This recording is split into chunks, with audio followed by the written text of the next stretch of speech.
Hello, ladies and gentlemen, and welcome back to another episode of Let It Rip Sports Show. I'm your host, Eldridge Bell. This video is by special request of an Instagram user who follows me, Double N Robert. I do hope I'm getting it right. We both are Laker fans, and he has felt I guess, my discontent with the NBA free agency in regards to our team, the Los Angeles Lakers. But before we get into is the future bleak for the Los Angeles Lakers, let's give the San Antonio Spurs some credit. And another user on Instagram, 210 Brandon Tadded. Congratulations. You guys have won the offseason award championship because the San Antonio Spurs have just experienced a bevy of riches this offseason. First, you get LaMarcus Aldridge, who many consider the prize jewel of the offseason. You re-sign Kawhi Leonard, who I thought was your number one goal going into the offseason. You're going to get Ginobili back. You got Danny Green back. And you signed David West, who I think is a very, very, very good pickup. And I give kudos to David West, who shook away from the money and said, you know what, I'm going to chase a championship, which players don't get enough credit for doing in terms of giving up money and going and chasing a championship, which I feel that David West has a great chance to do this season with this Spurs team. Greg Popovich has got to be sitting in his coaching's office and saying, you know what, if we stay healthy, we can't lose. Now, obviously, it's going to be they have to implement these pieces just right, because you can't just get new players and plug and play, as the Miami Heat taught you a couple years ago. But if anything, Popovich can get players to play right, and he gets the right pieces. So if all goes according to plan, the San Antonio Spurs could be a very, very formidable team. And it pains me to say that, because they're our rivals, and I can't stand for that team to do good. But congratulations, you guys have won the offseason championship. You really have. Now, enough of that. Los Angeles Lakers. The Los Angeles Lakers are going to have to change their modus operandi, because gone are the days where you can just woo players with the ambiance that the Los Angeles city offers you, where you say, oh, they're superstars. There's Jack Nicklaus. You can't do that. You can't woo players like that anymore. You can't woo them with ventures that they can pursue off the court while they're playing and when they retire from playing. Those days are long gone. Just like the Oakland Raiders had to diverge from Al Davis's creed, where you get the biggest, fastest players, the physical freaks, if you will. Those days are long gone. And I think, looking back on this NBA draft for the Lakers, I think they kind of realize that the times are changing. And I say that because, one, you look at why I think they decided to go with players that can build around, because Kobe can't play forever. He just can't. And his injury issues over the last 3 years are a clear indication of that. But if you look at why I think they overlooked Jahlil Okafor and picked D'Angelo Russell, is because I figure they're going to try to move away from Kobe, not this year per se, but next year, not the year after next, because he's a 6'5" guard, and you're going to pair him with Jordan Clarkson, who's also 6'5". You get two guards who are well over 6 feet, who have great ball handling skills and have a penchant for making good plays.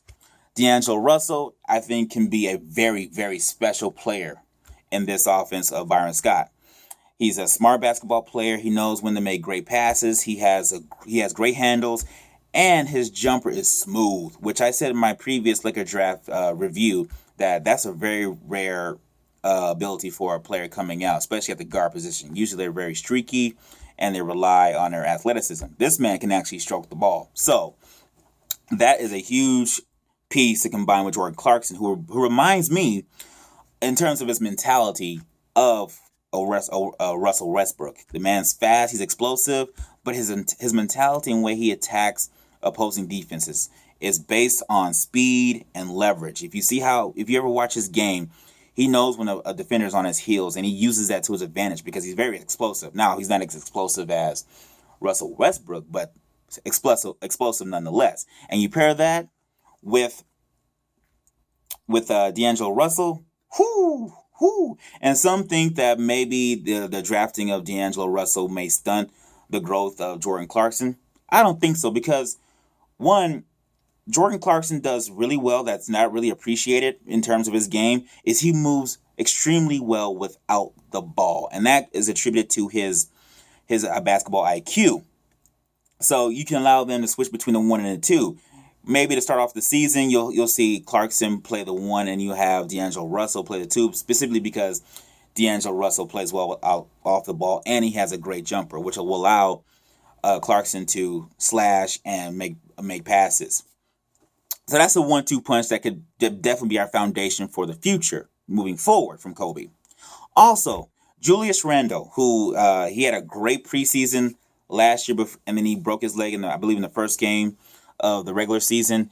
That man's coming back, and I had to review his tape of the last preseason, and he showed me a lot of good things. He showed how to use his body. He uses his body to get contact and to get separation.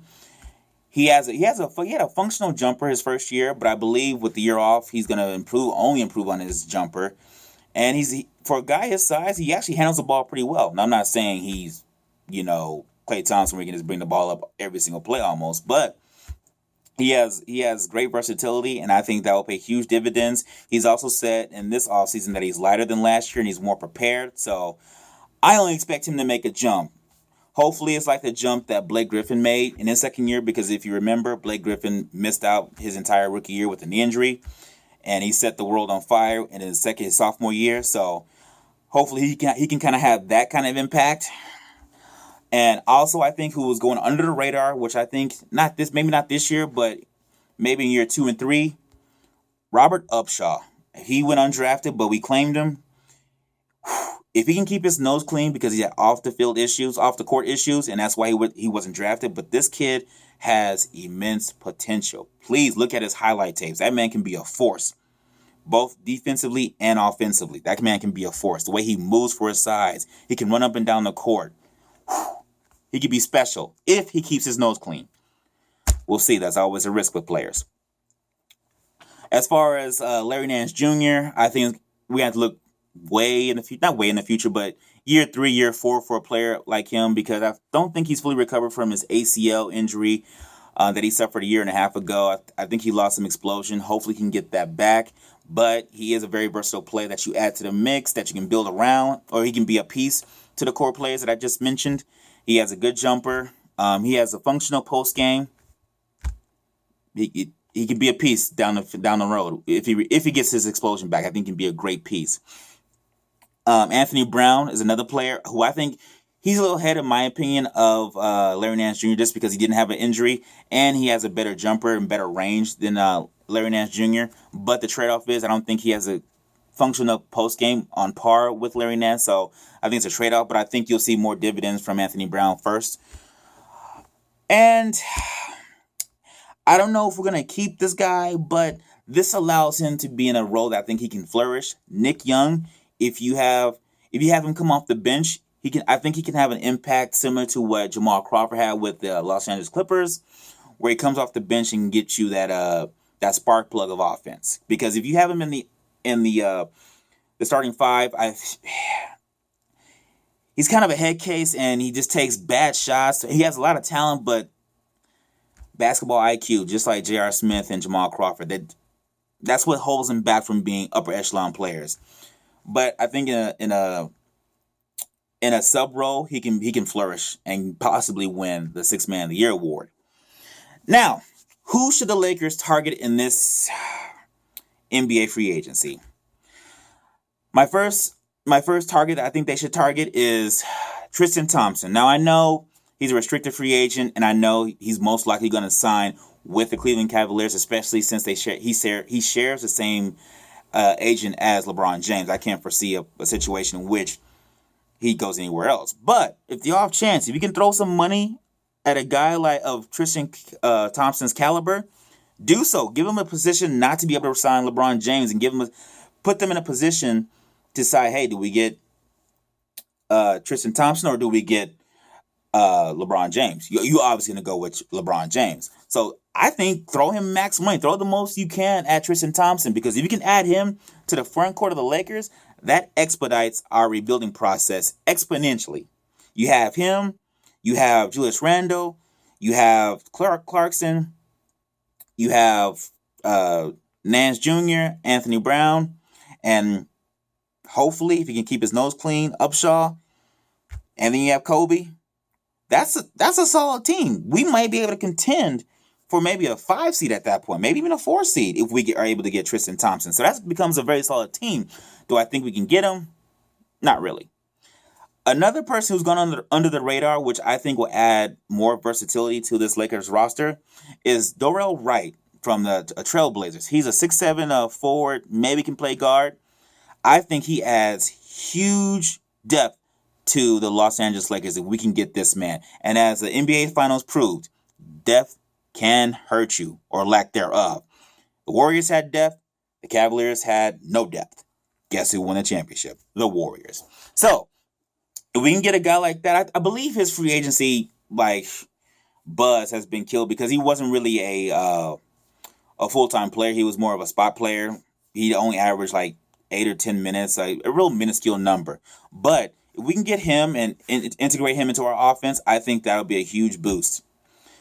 So those are my those are actually my critiques of the NBA draft and where we are in terms of free agency, what our target should be, and the state of this team before any game has been played. Obviously, that's due to change as the months progress. But feel free to give me feedback. Let me know what you think of my analysis and what you think we should do, who we should target, who maybe a player who I missed. I'm your host, Eldridge Bell. Please feel free to leave comments and or suggestions. And don't forget to subscribe to my YouTube channel, Let It Rip Sports Show. Thanks for watching.